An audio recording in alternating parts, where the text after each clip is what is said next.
Pelo sinal da Santa Cruz, livrai-nos Deus, nosso Senhor, dos nossos inimigos. Em nome do Pai, do Filho e do Espírito Santo. Amém. Meu Senhor e meu Deus, creio firmemente que estás aqui, que me vês, que me ouves. Adoro-te com profunda reverência.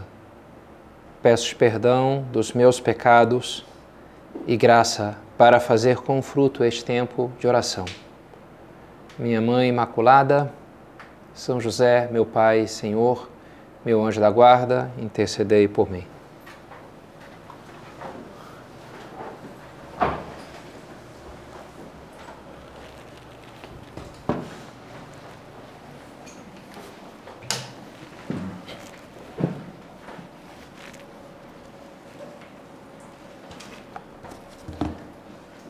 Se ouvirdes a minha voz e guardardes a minha aliança, sereis para mim uma propriedade particular entre os povos, um reino de sacerdotes.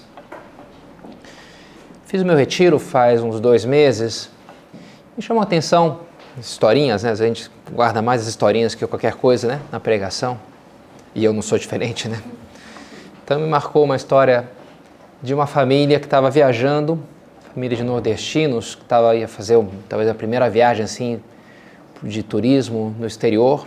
Então estava em Guarulhos fazendo escala no aeroporto de São Paulo e estavam contentes, né? Então vou comprar aqui um café, não importa se é caro, eu vou comprar igual. Estava ali num clima assim alegre, né? E aí chegou lá o pai lá, era um café, quanto é que é o café? E a senhora falou tipo R$20, sei lá, um desses preços meio absurdos de aeroporto, né? E ele brincou, dá para parcelar no cartão? Ele perguntou assim. Mas a atendente não curtiu muito a piada, né? E uma hora, chegou na hora de entregar o café, jogou assim a bandeja, né? Meio mal-humorada. E a esposa lá, nossa, que mulher estúpida, né? Que grosseria. Está aqui comprando, ela, né, quase está te punindo e ficou muito assim. Mas aquele esposo, ao invés de só julgar aquela atitude claramente tinha sido, né, completamente equivocada, ele dizia, não, olha, tem algo aqui, né, acho que não é normal a atitude que ela teve, quem sabe de ver as pessoas aqui felizes, ela aí tendo que trabalhar, e deve ter algum problema.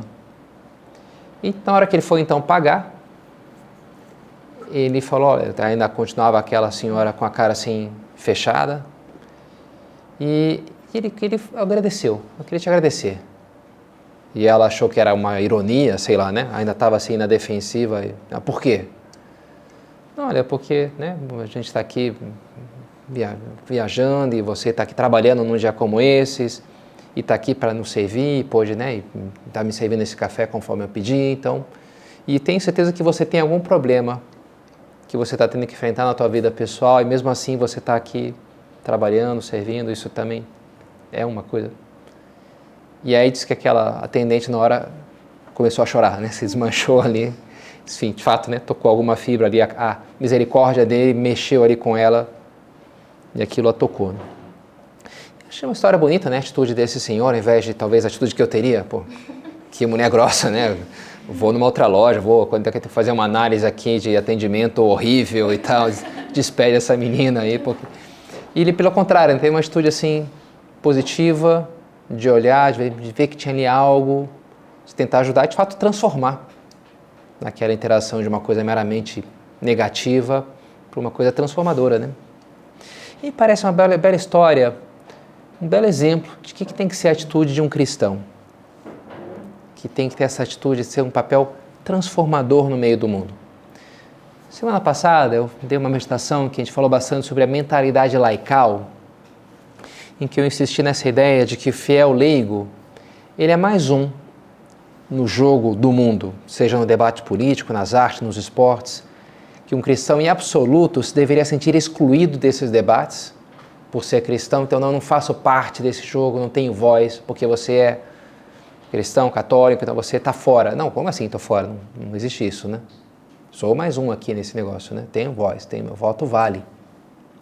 Agora, talvez pudesse ficar a impressão de que o cristão deveria ser mais um, ou apenas só mais um, a gente poderia chegar bem, é apenas mais um, que está ali igual aos outros.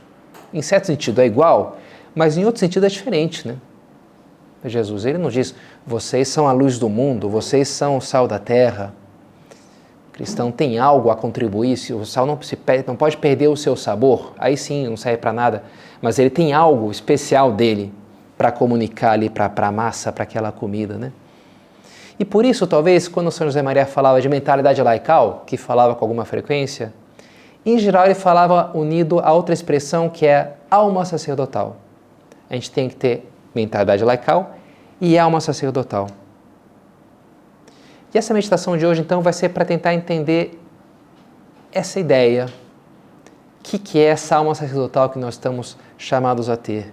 Como um leigo está chamado a também ser sacerdote, que é essa coisa, né? Enfim, eu sou padre, né? Mas todo fiel batizado está chamado a ser sacerdote em certo sentido. Existe essa alma, tem que ter essa alma sacerdotal. E já adianto que a resposta vai ser de 3 características: a discrição, o otimismo e o exemplo. Esses 3 pontos, né? Mas vamos começar pelo começo, então. João Paulo II, quando ele era bispo de Cracóvia, ele participou do Concílio Vaticano II e voltou para a sua diocese. Ele escreveu, então, um documento querendo comunicar para a diocese o resumo, o que era a mensagem do concílio, o que ele tinha ido lá para Roma, que conclusões eles tinham chegado, mais além dos documentos do próprio concílio. E ele, para a sua diocese de Cracóvia, ele resumiu, ele falou, olha, a mensagem do concílio basicamente é sobre o sacerdócio de Cristo, sobre o duplo sacerdócio de Cristo. Por um lado, o sacerdócio ministerial, hierárquico, que é o que eu tenho, né? E, por outro lado, o sacerdócio comum ou real, o comum dos fiéis, né? Que a pessoa recebe no próprio batismo. E essa ideia de sacerdócio comum ou sacerdócio real é equivalente ao que São José Maria quer dizer quando ele falava de alma sacerdotal. É a mesma coisa, é o mesmo conceito, teologicamente. E é algo que já a gente pode remontar ao Novo Testamento, às epístolas de São Pedro e de São Paulo. Por exemplo, pegamos a primeira epístola de São Pedro, comecei citando esse versículo, vós sois gente escolhida, né? O povo escolhido, o povo eleito, né? O sacerdócio real, o sacerdócio régio, nação santa, o povo que ele conquistou. Então ele fala dessa coisa do sacerdócio real. Real, não no sentido de irreal, de algo que não existe, mas no sentido de realeza. Real pode ter esse duplo significado, né? O real está ligado ao rei. E por quê? Porque o Messias aparecia como um sacerdote, mas ele era filho de Davi, então ele não era da tribo sacerdotal. Na tribo sacerdotal era a tribo de Levi, Davi era da tribo de Judá. Mas ele seria, diz o Salmo 109, sacerdote segundo a ordem do rei Melquisedeque. Tu és sacerdote para sempre, segundo a ordem do rei Melquisedeque. Então, uma outra ordem, um outro sacerdócio, que não é tanto ligado a uma raça, a quem são os teus pais, mas o sacrifício que você está chamado a oferecer como rei. Daqui a pouco é a festa de Cristo Rei. Cristo é rei e sacerdote, né? Como o rei Melquisedeque era rei e sacerdote, oferecia sacrifícios a Deus. De alguma maneira, esse sacerdócio chega a todos aqueles que são batizados, que estão chamados a identificar-se com Cristo. Nesse próprio capítulo 2 da primeira epístola de São Pedro, ele diz assim: como pedras vivas, formai um edifício espiritual, um sacerdócio santo, a fim de oferecerdes sacrifícios espirituais agradáveis a Deus por Jesus Cristo.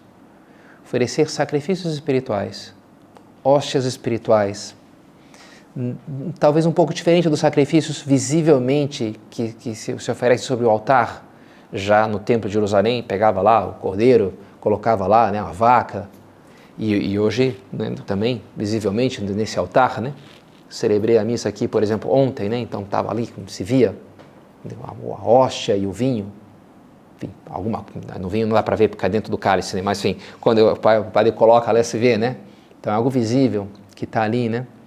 Agora, tem outro tipo de sacrifício que todos são chamados a oferecer, esse sacrifício espiritual, essas hóstias espirituais que fala aqui São Pedro. Portanto, é algo que a gente vai vendo que é mais algo interior do que exterior. E essa, então, é a primeira característica desse sacerdócio que os leigos são chamados a viver, é essa discrição. é algo que é mais, não fica tão aparente, tão claro. Quando uma pessoa se converte, algumas coisas, como é lógico, mudam na sua vida, exteriormente se tocam. Agora a pessoa, sei lá, né? Xingava todo mundo, não xinga mais, né? Mudou, ainda bem, tem que mudar alguma coisa, né? E se toca e se vê. Mas a grande mudança, quando a gente se aproxima de Cristo, se converte, sobretudo deveria se dar dentro, muito mais do que fora, né? Muito mais no motor com que a gente faz as coisas. Tem um documento cristão muito antigo e famoso chamado Epístola a Diogneto, escrito no ano 120, mais ou menos. E a gente não sabe o nome de quem escreveu, um cristão anônimo. Que ele vai descrevendo para o seu amigo Diogneto, que ele viu falar dos cristãos, como é que eles são, e termina dizendo, pois eu sou um deles. Ele termina anunciando a sua conversão ao cristianismo. Mas um trecho lá ele fala assim, os cristãos não se distinguem dos demais homens, nem pela terra, nem pela língua, nem pelos costumes.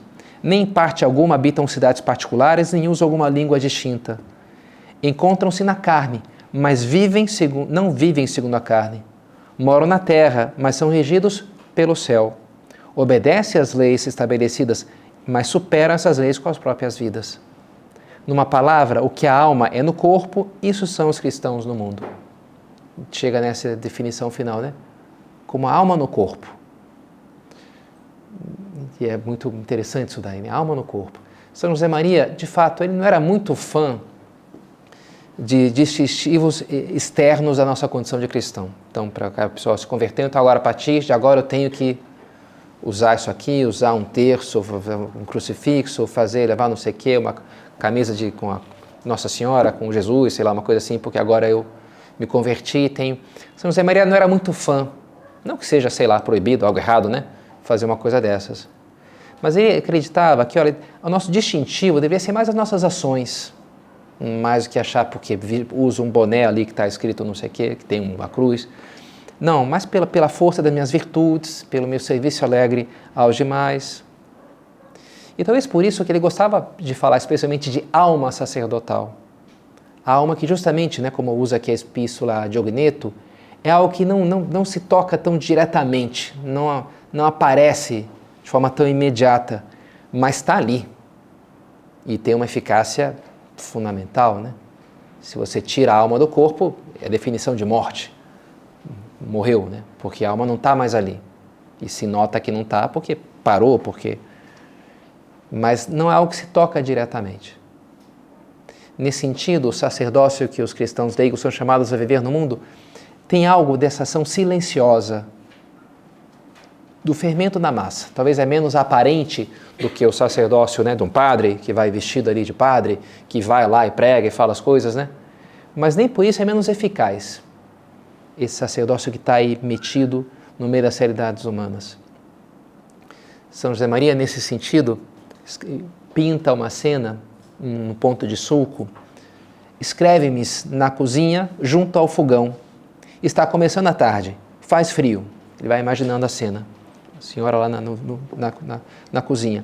Ao teu lado, a tua irmãzinha, a última que descobriu a loucura divina de viver a fundo a sua vocação cristã, descasca batatas. Então são duas mulheres, uma acabou, né, de se converter, de encontrar sua vocação, e está ali descascando batatas naquela tarde fria ali na cozinha. Aparentemente, pensas, o seu trabalho é igual ao de antes. Contudo, há tanta diferença. É verdade, antes só descascava batatas, agora santifica-se descascando batatas. Então, exteriormente não mudou muito, né? Estava ali aquela mesma operação ali, descascando batatas, mas agora mudou completamente, né? Exteriormente talvez não, mas ela está se santificando através daquilo. Ela faz com toda uma outra alma, com outro espírito, aquela mesma ação, talvez exteriormente, que repetiu, que fazia antes igual, né? Alma sacerdotal, o sacerdócio é isso, é algo interior que a gente está chamado a viver, né? O sacerdócio comum dos fiéis. As batatas eram um pouco essas hóstias espirituais de que fala São Pedro. Bem, não as batatas propriamente, né? Mas o amor, o carinho com que ela colocava a Deus, descascando aquelas batatas, né? Fazendo aquela tarefa, seja qual for. Isso fala o Concílio Vaticano II, quando fala justamente desse sacerdócio comum, conforme o Papa João Paulo II resumia, como uma coisa central do concílio. Ele fala lá na Lumen Gentium que os fiéis leigos estão chamados a oferecer os seus trabalhos, as suas orações, o empreendimento apostólicos, a vida conjugal e familiar, o trabalho de cada dia, o descanso do espírito, do corpo, as próprias incomodidades da vida, suportadas com paciência, que se tornam outros sacrifícios espirituais agradáveis a Deus. Deste modo, os leigos, agindo em toda parte santamente como adoradores, consagram a Deus o próprio mundo. Interessante, né? Oferecendo tudo praticamente. A saúde, a doença, o trabalho, o descanso. Tudo. A gente vive assim esse consecratio mundi, é uma expressão famosa, né? A consagração do mundo. Levar a Deus o mundo. Agora, para Deus a gente deve oferecer só coisas boas. Não é verdade? Já no Antigo Testamento isso está muito presente. O sacrifício de Caim, que Deus rejeita e aceita o de Abel, porque Abel oferecia o cordeiro sem mancha, Caim oferecia as frutas podres. Quando fala do templo, tem que ser a melhor madeira, tem que ser de ouro, tem que ser lá de seda, o tecido, porque é para Deus. Então tem que ser só uma coisa muito boa. Para oferecer algo para Deus tem que ser o melhor. Pode ser qualquer coisa, né?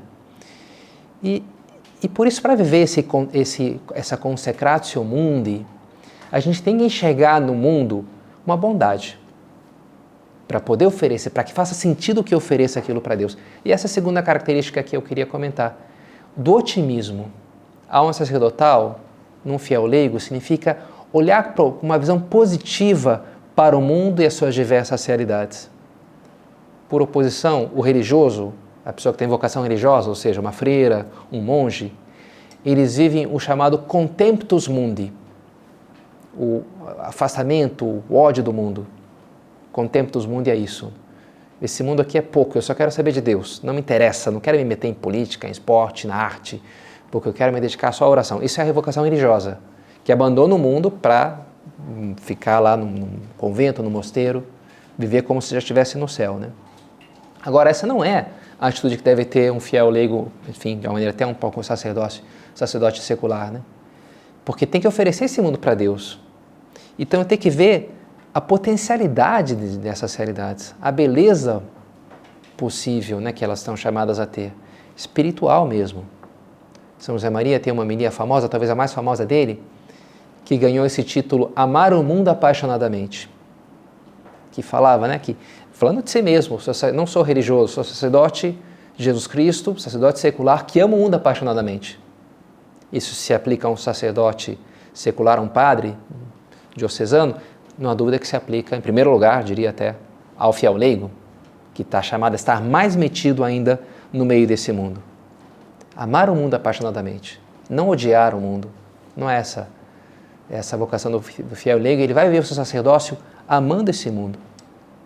As várias tribos de Israel, os filhos de Jacó, eles, quando chegaram na Terra Prometida, de volta saindo do Egito, depois do Êxodo, cada tribo ganhou um território, dividiram ali, à exceção da tribo de Levi, que ela não ganhou nenhum território, por quê? Porque era a tribo sacerdotal, tinha que se ocupar do templo, do culto. Agora, todas as outras tribos ganharam o seu território, e era um território que eles tinham que guardar, cultivar, amar, porque era um presente de Deus para eles.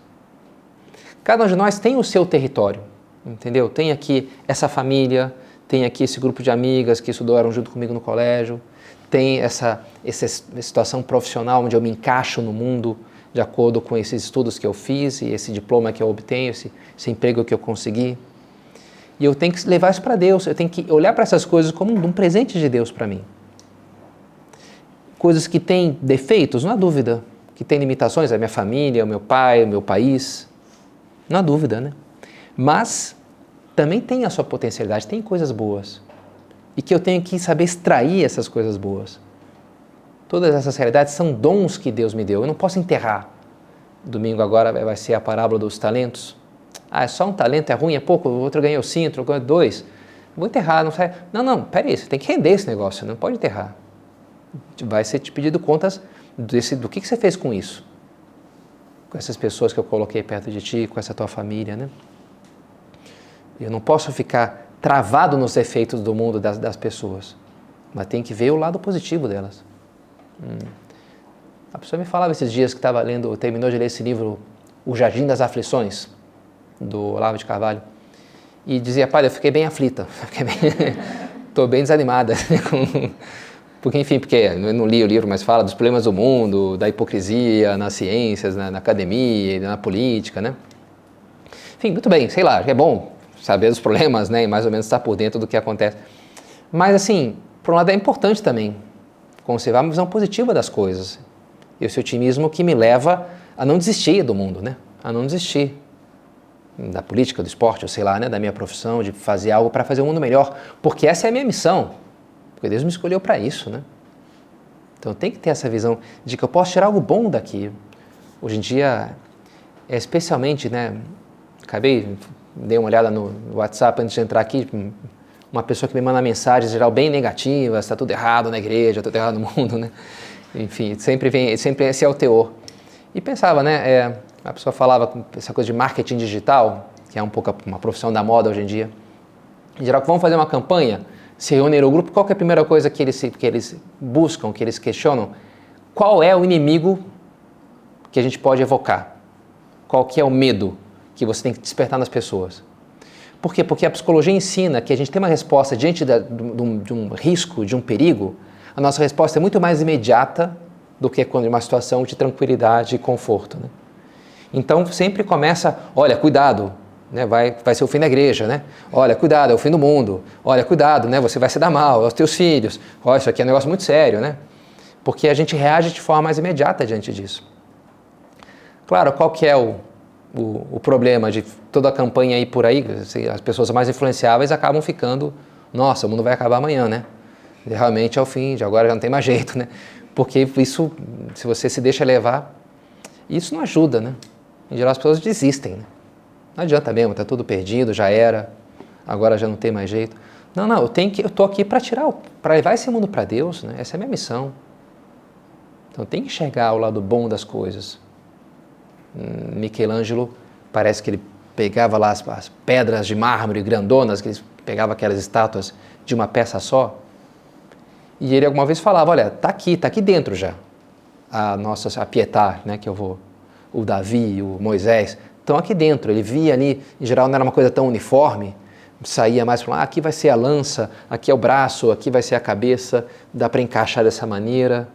Então ele via, agora é só tirar o que sobra, ele falava assim, mas já está aqui dentro. Essa é a visão que a gente tem que ter, né? Olha, aqui tem uma coisa, uma pedra bruta, quem sabe, né? Mas tem uma grande potencialidade. Uma boa professora com aquele aluno lá meio maluquinho, descontrolado, aquela aluna meio tímida, mas enxerga, olha, aqui tem uma... E por isso ele vai saber extrair daquilo.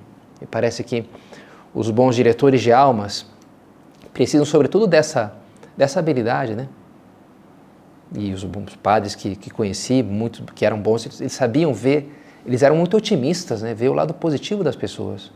E ver mais além das misérias que estão ali, talvez dominando a sua atitude atual, mas ver tudo onde a pessoa santa que essa pessoa pode ser, né? Um dia. Eu, em concreto, peço, por isso, todos os dias o dom da ciência e do conselho ao Espírito Santo. Por dom da ciência, enxergar isso daí, o valor potencial, né, sobrenatural das realidades humanas, das pessoas. E o dom do conselho é por onde conduzir as pessoas para chegar lá, né? Para que a pessoa consiga desenvolver toda essa beleza espiritual que ela está chamada a ter. O dom da ciência e do conselho. Então, enxergar a beleza das pessoas para depois conduzir, extrair o que cada um tem de melhor. E nós, padres, podemos fazer isso de forma muito direta na nossa pregação, falando, né, do Evangelho, de Nosso Senhor, no atendimento individual das pessoas. Mas o fiel leigo também tem, nesse sentido, um papel único para desempenhar, nesse levar as pessoas para Deus. Porque uma homilia pode ser muito bonita e edificante, né, como as meditações, né, pode ser, né? Legal, bonito o que o senhor falou aí, sei lá, mas dá para imaginar, falou sobre paciência, mas pode vir uma senhora e depois falar comigo, mas Pedro, muito bonito o senhor falou da paciência, mas eu queria ver o senhor ter uma filha de 13 anos, né? Não tenho, né? Ela tem, né? E ela fala, haja paciência, né? Adolescente, aborrecente, não é fácil, né? Na teoria é muito bonito, mas... Então daí a importância de ter, sabe, uma senhora santa, que está lutando para ser santa, que tem uma filha de 13 anos. E não desistiu de ser santa, entendeu? Esse é o papel que falava São José Maria, e é o terceiro ponto que eu queria comentar, né, de como viver sacerdócio real, comum dos fiéis, levando o mundo para Deus. Isso vai se dar em grande parte através do exemplo, né? Porque não é só alguém que está falando, como os sacerdotes falamos, enfim, procuramos dar bom exemplo também, né? Não vou dar mau exemplo, tentar, né, diminuir o meu mau exemplo para vocês, mas é muito diferente de alguém que tem as mesmas circunstâncias, né? Que está lá, quem sabe até no mesmo hospital, no mesmo escritório, na mesma universidade, naquele ambiente horrível lá, e aquele ambiente anticristão, e tem, sei lá, né, mais filhos até do que eu tenho, não sei, né? Frequenta esses ambientes, e ela está lutando para ser santa, né? E ela leva isso tudo com alegria e procura, né, amar a Deus e lutar por criar uma família muito bonita como ela vai criando. Então isso impacta de uma maneira muito imediata, né? E tem um papel transformador no mundo. São José Maria fala muito disso. É assim que a gente vai levar o mundo para Deus, né? Os fiéis leigos. Como era no começo do cristianismo, foi assim.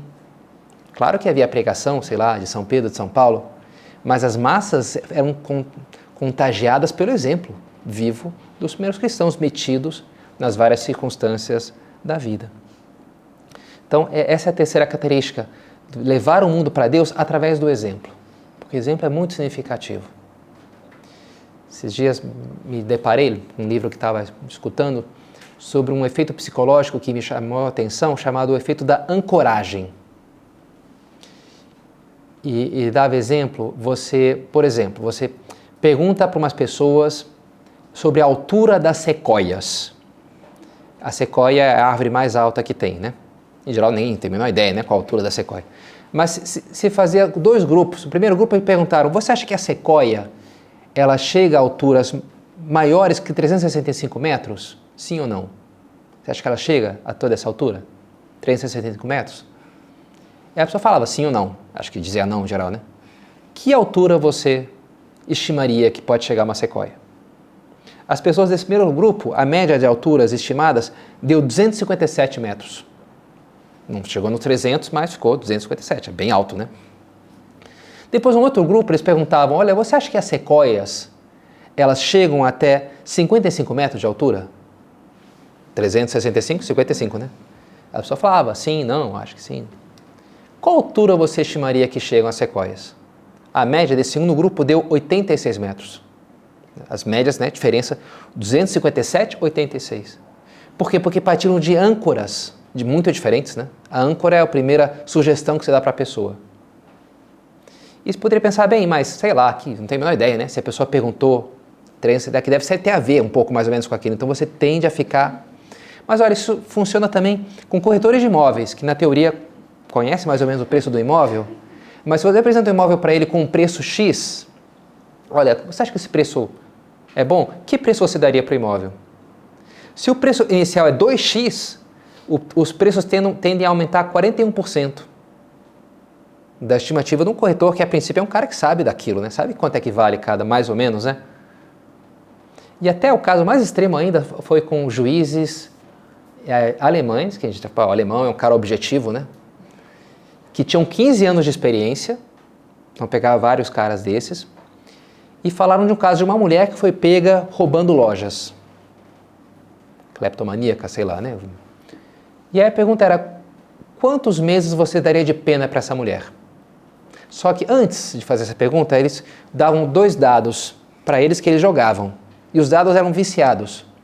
No primeiro par de dados, sempre dava 3 o resultado. 2 e 1.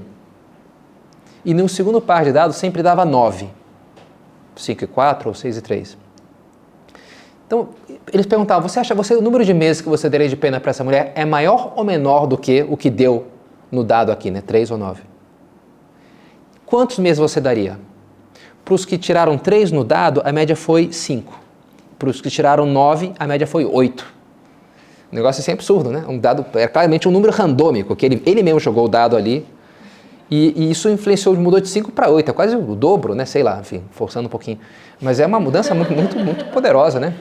Então, no fundo, essas experiências são para mostrar o quanto a gente é influenciável, sabe? Pelas coisas mais randômicas, né?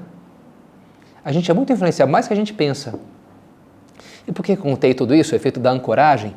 para mostrar, no ponto de vista positivo, o impacto tão violento que pode ter alguém que está lutando para ser santo, do meu lado, né? Nas mesmas circunstâncias. Né? Talvez eu diga, não, eu não quero ser tão boa, tão santa que nem ela, mas, sei lá, que vai à missa todos os dias. Mas quem sabe eu poderia considerar ir à missa aos domingos, né? Porque, bem, ela vai à missa todo dia, então deve ser uma coisa boa esse negócio, né? Isso mexe com a gente, sabe? Isso é um mecanismo poderoso. O exemplo das pessoas à nossa volta. E que nós devemos ser essa pessoa que vai dar esse exemplo, né? Escreve São José Maria, essa missão sacerdotal ele confiou a todos os seus discípulos, sem exceção, nos impele a ser sal e luz do mundo. É assim que atua o fermento, né? O sal está ali, misturado, fermentando, puxando, transformando. Essa é a nossa missão. Os evangelhos não narram em detalhes como é que era a vida de Jesus lá na sua casa em Nazaré, mas a gente pode imaginar, né, Nossa Senhora, sua mãe, limpando, arrumando as roupas, a casa, comprando trigo, frutas, azeite, preparando um cordeiro com ervas amargas ali para a Páscoa, né, um jantar legal ali para Jesus e os seus amigos. E Nossa Senhora fazendo tudo aquilo com imenso carinho materno, humano e divino para entregar para Jesus, para oferecer ao seu Filho, que ao mesmo tempo é o seu Deus.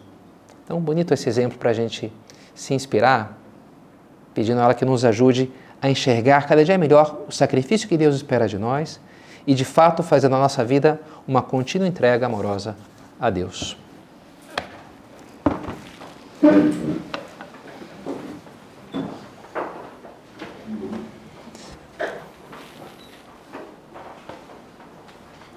Dou-te graças, meu Deus, pelos bons propósitos, afetos e inspirações que me comunicaste nessa meditação. Peço-te ajuda para os pôr em prática. Minha Mãe Imaculada, São José, meu Pai e Senhor, meu anjo da guarda, intercedei por mim.